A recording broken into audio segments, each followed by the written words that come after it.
Welcome to another episode of Photo Enthusiastic. I'm your host, Jim Fair. Today I'm comparing the Nikon D750, my old favorite, to my new favorite, the Nikon Z6. And I'll just cut to the chase here and say, if you were judging these cameras on the basis of a 24-inch by 36-inch print, you probably couldn't tell the difference unless you look into the corners and realize, hey, that shot has better sharpness than the other one. And then you say, oh, that must be the Z6 shot. But aside from that, the corner-to-corner sharpness and maybe slightly better detail, you'd be hard-pressed to tell the difference between the Z6 output and that of, say, the D5000 from 2009. I have some big prints from that camera, and they look great. So, if you can't tell the difference, if that sort of thing, the print is your end goal, then go ahead and buy something used.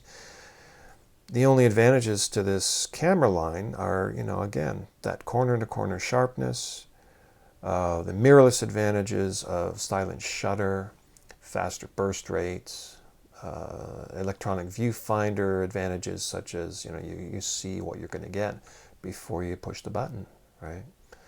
Things of that nature, focus peaking, adaptability to other lens mounts and systems, so you can adapt all kinds of glass. And Nikon's old glass works great on this lens, except for one thing. It doesn't autofocus on the AFD lenses, or of course AI is manual focus, most of them. So that was a disappointment. The only other disappointment is, the price. There are some irritating things that, about the Z6 that, people jumped all over when Nikon first released it. Number one, single card slot and the fact it's XQD. Number two, no vertical grip. Could be a big deal for some. There's a battery grip now, finally.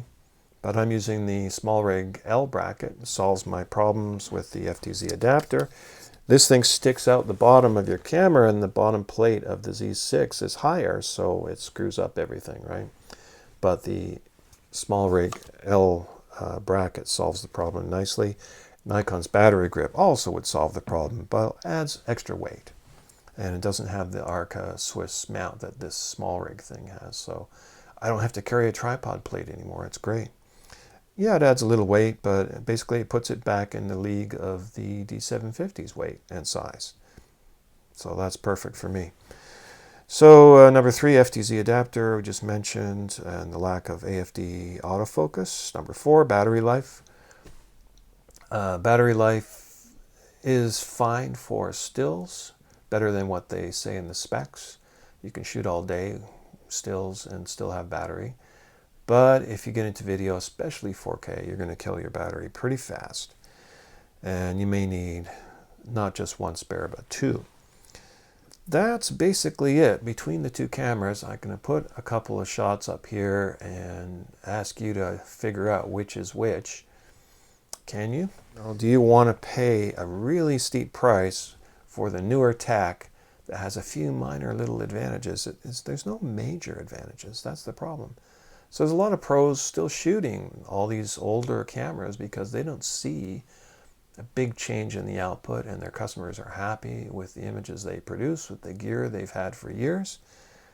There's no real compelling reason for them to spend more on something new, which is really hurting these camera companies. They're really hurting. Their sales are down every year, somewhere around 20 to 30%. So Canon and Nikon are hurting.